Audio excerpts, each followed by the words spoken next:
顶级的虫族和次等之间，无人能干。你可在此基础上挑选族。这是200个编号，为期1年。多谢龙爵王。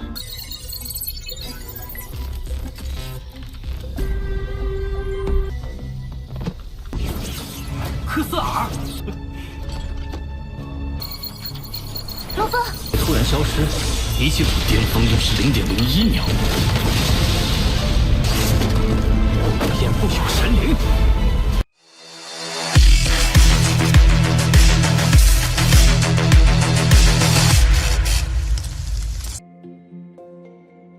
Halo semua, selamat datang di Ruang Sinema. Bagaimana kabar kalian semua? Semoga selalu sehat dan baik-baik saja.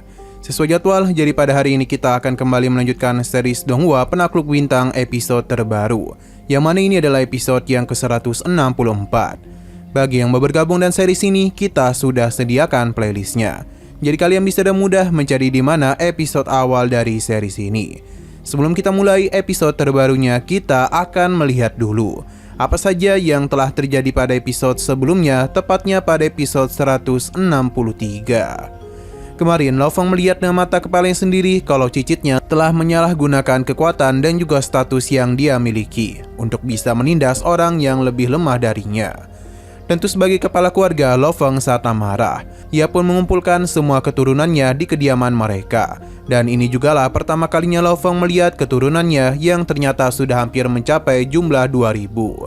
Di sini Lo Fong mulai memberikan mereka peringatan untuk tidak sembarangan menggunakan kekuatan.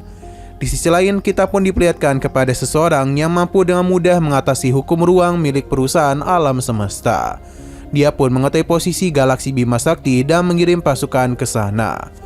Untuk saat ini Lo Fong dan yang lainnya masihlah belum tahu apa-apa, karena kapal itu sepertinya sangatlah canggih, sampai-sampai tidak bisa terdeteksi. Selain itu, di sini Lo Fong cukuplah tertarik dengan sebuah batu yang kemungkinan berasal dari suku Yisan. Nah, sekarang kita akan melanjutkan episode terbarunya. Kita dibawa ke alam semesta maya. Terlihat orang-orang yang Jin Ho bicarakan telah tiba untuk bisa bertemu langsung dengan Lo Fong. Pada akhirnya mereka pun bertemu, yang mana Lo Fong tahu betul pria ini adalah salah satu pemimpin dari 9 wilayah bintang sampah. Ia bernama Long Jiu. Ia juga adalah seorang pemegang keputusan tertinggi di tempat tersebut. Long Jiu merasa cukup senang bisa bertemu dengan Lo Fong, karena dia terkenal sebagai jenius terhebat yang dimiliki oleh perusahaan alam semesta. Ia sudah tahu kalau Lo Fong ingin mendapatkan beberapa mayat zak. Tanpa banyak basa-basi, Lo Fong langsung memberitahu kalau dia menginginkan 10 juta volume serangga zak. Permintaan ini tentu saja membuat Long Jiu terkejut, karena bagaimanapun jumlah itu tidak mungkin bisa dia setujui oleh Long Jiu dalam waktu singkat. Lo Fong tahu ini pasti akan sangat merepotkannya. Long Jiu membenarkan hal itu. Ia juga memberitahu ada 5 orang kuat yang memimpin puncak 5 kekuatan di alam semesta. Jika jumlah transaksi ini melebihi batas yang sudah ditentukan, maka Lo Fong harus meminta persetujuan kepada para pemimpin 5 penguasa.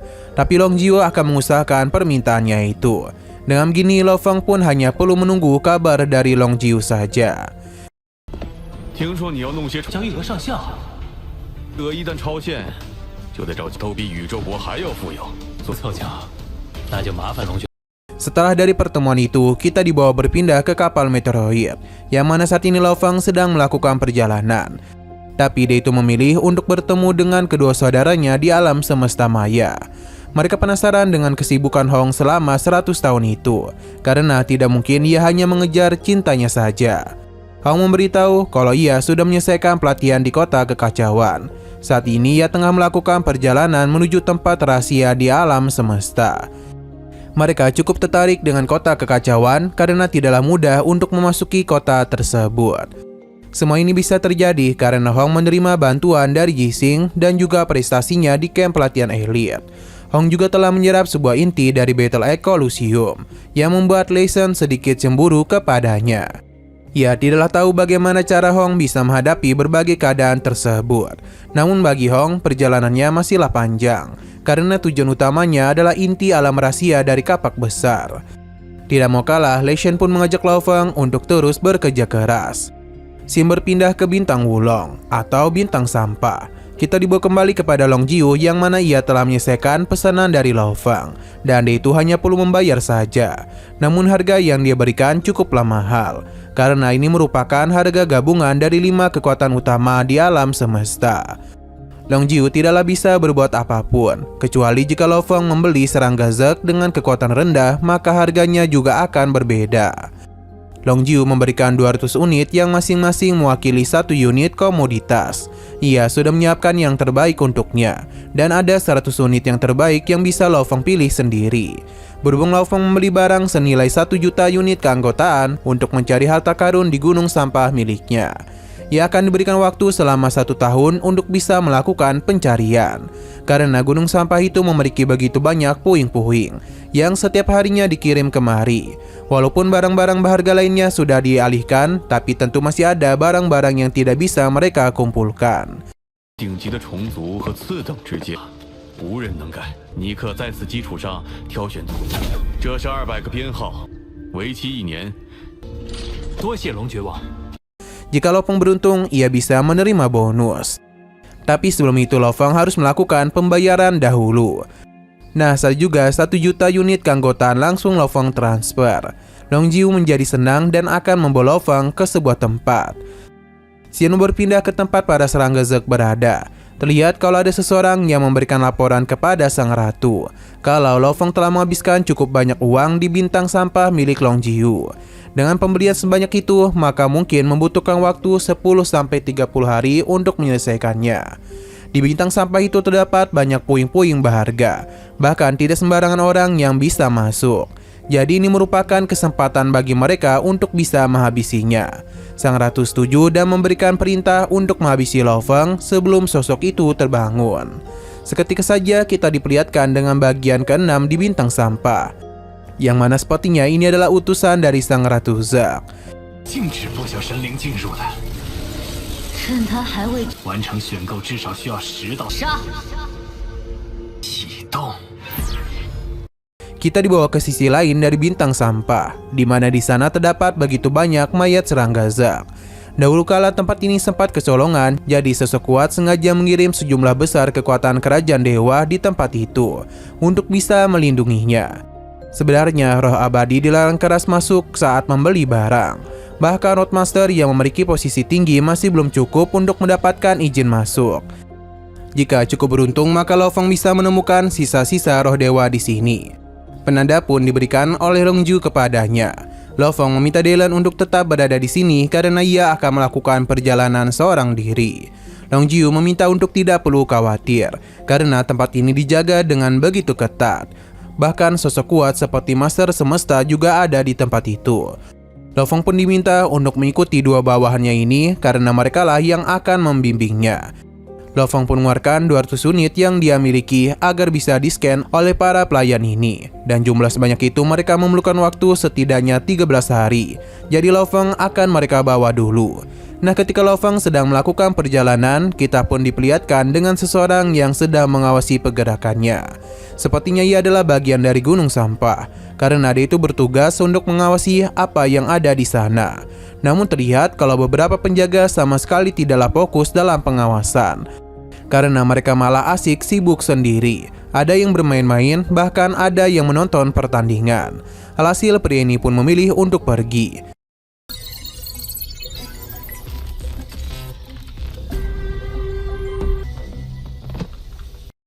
Kembali kepada Lo Fang yang dibawa ke unit 56 dari 200 unit miliknya.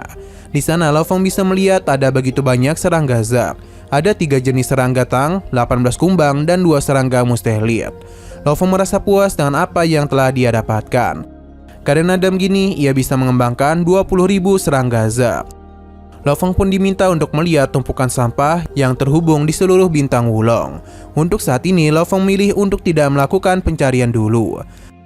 Kembali ke ruang pengawas yang mana salah satu orang menyadari kalau pemimpin mereka ingin pergi dengan alasan untuk mencari keberuntungan dulu. Kembali lagi kepada Lo Fang yang mana ia memilih untuk pergi ke unit lainnya. Sedangkan para pengawas masihlah sibuk dengan kesenangan mereka sendiri. Sosok pemimpin ini sendiri sedang melakukan perjalanan, entah apa tujuan pria itu. karena dia itu meletakkan beberapa hal ke kamera pengawas dan secara kebetulan keberadaannya itu tidaklah jauh dari Lo Fang yang sedang mengambil beberapa unit miliknya. Bagi Lo Fang, pembeliannya terhadap para serangga di sini merupakan investasi yang bagus. Karena dengan semua itu Lo Fang dapat membentuk pasukan besar dengan mudah. Nah, sepertinya pemimpin menara pengawas ini memiliki niatan untuk menghabisi Lo Fang. Dia akan memastikan sistem peringatan dalam beberapa menit, dan ia menganggap itu sudah lebih daripada cukup untuk menghabisi Lo Fang. Untuk saat ini Lo Fang masihlah belum menyadari apapun, dan dirinya hanya terus melakukan penyerapan kepada mayat-mayat serangga Zek itu. Perlahan namun pasti Lo Fang mulai memasuki wilayah yang sudah ditandai oleh pria ini. Bagi Lo Fang, Long Jiu sangatlah baik kepadanya karena dia memilih para serangga dengan kualitas yang sangat ia butuhkan. Nah, hitungan mundur telah dilakukan oleh pria ini. Namun Lo Fang masihlah belum menyadari hal itu. Sampai akhirnya kedua sinyal ini pun diketahui oleh kedua pelayan itu dan mereka pun bertemu dengan pemimpin menara pengawas. Tidak ada kecurigaan apapun kepada mereka sampai akhirnya sebuah ledakan pun tercipta. Dan ini mengejutkan Babata karena sistem pengawasan di sekitaran Lo Fang telah menghilang. Ini pun segera dimanfaatkan oleh pria itu untuk bisa melakukan serangan kepada kedua bawahannya sendiri. Ia juga akan memanfaatkan waktu ini dengan cepat untuk bisa menghabisi Lo Fang. Hal ini tentu saja mengejutkan Lo Fang karena pria itu melakukan serangan dengan cepat dengan cara menyerang jiwanya. Tapi Lo Fang bertindak dengan cepat juga melindungi jiwanya dengan pagoda void. Dengan begitulah jiwa Lo Fang masih bisa selamat dan membuat pria ini cukup terkejut. Padahal kekuatannya seharusnya jauh mengungguli Lo Fang. Dan begini Lo Fang pun bisa bertarung dengannya. 的确不薄。科斯尔，罗峰，突然消失，比起我巅峰又是0.01秒。一个玉主级9阶怎么扛得住我的灵魂？ Dalam pertarungan tersebut, Lo Fang sadar kalau hanya ada beberapa pedang saja yang asli. Dia memanfaatkan bengkokan ruang untuk bisa menciptakan begitu banyak pedang. Serangan berikutnya kini Lo Fang lancarkan dengan menggunakan Moyan Fin miliknya. Tidak ada lagi yang bisa menyentuh diri Lo Fang. Dan dengan serangan tersebut jugalah pertahanan dari pria itu dan mudah Lo Fang hancurkan. Tidak mau menyerah begitu saja, sosok ini kembali melawan. Tapi Lo Fang sudah menantinya dengan meriam laser yang sebelumnya telah dia dapatkan. Dan ini juga telah diperbaiki oleh Babata. Serangan meriam laser itu tentu tidaklah mampu ditahan oleh pria tersebut dan langsung saja menghancurkan senjata miliknya. Moyan Fin juga langsung melahap pria tersebut hingga ia tidak dapat melakukan pergerakan dengan bebas. Hanya saja sepertinya pria ini memiliki kekuatan yang tidaklah biasa. Karena serangan Moyan Fin seakan-akan tidaklah menghabisi nyawanya. Ia pun mulai berubah bentuk dengan wujud yang berapi-api. Bahkan seluruh wilayah ini seakan-akan telah dipenuhi oleh kekuatannya.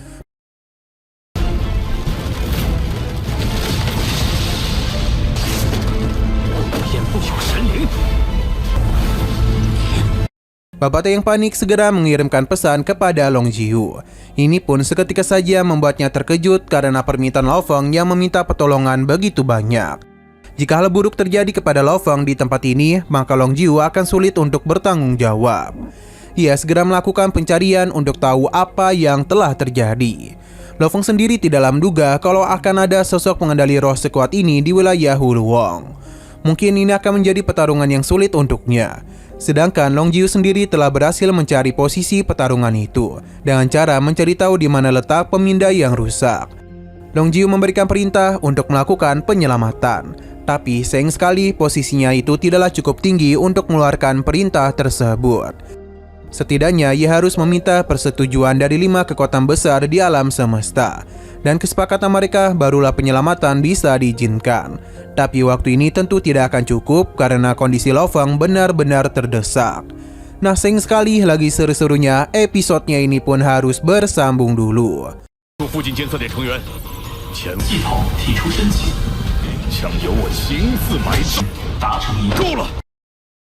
Nah, sayang sekali lagi seru-serunya episodenya pun harus bersambung dulu.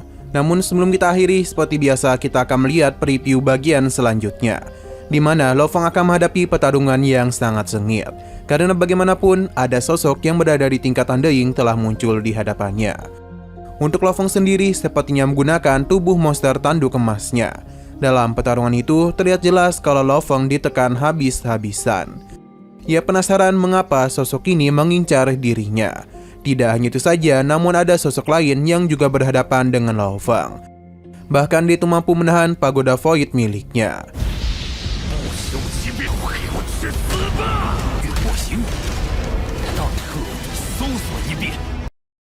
Oke, sekian dulu pada video kali ini. Untuk video selanjutnya akan segera hadir. Jadi bagi kalian yang ingin mengikuti series ini, langsung saja klik subscribe dan aktifkan loncengnya. Terima kasih yang sudah menonton video sampai habis. Jika kalian suka pada video ini, klik like dan share ke teman-teman kalian tentang channel ini. Dan ditunggu aja kelanjutannya. Oke, sampai jumpa di video selanjutnya.